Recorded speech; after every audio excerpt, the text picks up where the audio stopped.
ದಕ್ಷಿಣ ಕನ್ನಡ ಜಿಲ್ಲೆಯ territorial waters ವ್ಯಾಪ್ತಿಯಲ್ಲಿ June 1ರಿಂದ July 31ರವರೆಗೆ ಯಾಂತ್ರೀಕೃತ ಮೀನುಗಾರಿಕೆ ಚಟುವಟಿಕೆಗೆ ನಿಷೇಧ ಹೇರಿ ಜಿಲ್ಲಾಧಿಕಾರಿಗಳು ಆದೇಶವನ್ನು ಹೊರಡಿಸಿದ್ದಾರೆ.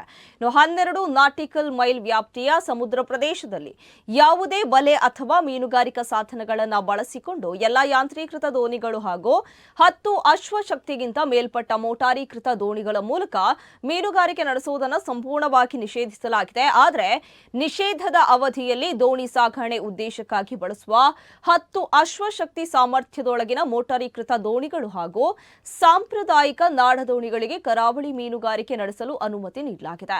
ನಿಷೇಧಾಜ್ಞೆಯನ್ನು ಉಲ್ಲಂಘಿಸಿ ಮೀನುಗಾರಿಕೆ ನಡೆಸುವ ದೋಣಿಗಳು ಮತ್ತು ಮೀನುಗಾರರ ವಿರುದ್ಧ ಕರ್ನಾಟಕ ಕಡಲ ಮೀನುಗಾರಿಕೆ ಕಾಯ್ದೆ 1986ರ ಅನ್ವಯ ಕಾನೂನು ಕ್ರಮ ಜರುಗಿಸಲಾಗುವುದು ಎಂದು ಜಿಲ್ಲಾಡಳಿತ ಎಚ್ಚರಿಕೆಯನ್ನು ನೀಡಿದೆ. ಅಲ್ಲದೆ ನಿಯಮ ಉಲ್ಲಂಘಿಸುವ ಮೀನುಗಾರರು 1 ವರ್ಷದ ಅವಧಿಗೆ ರಾಜ್ಯ ಸರ್ಕಾರದಿಂದ ನೀಡಲಾಗುವ ಮಾರಾಟ ತೆರಿಗೆ ರಹಿತ ಡೀಸೆಲ್ ಸೌಲಭ್ಯ ಪಡೆಯಲು ಅನರ್ಹರಾಗಲಿದ್ದಾರೆ.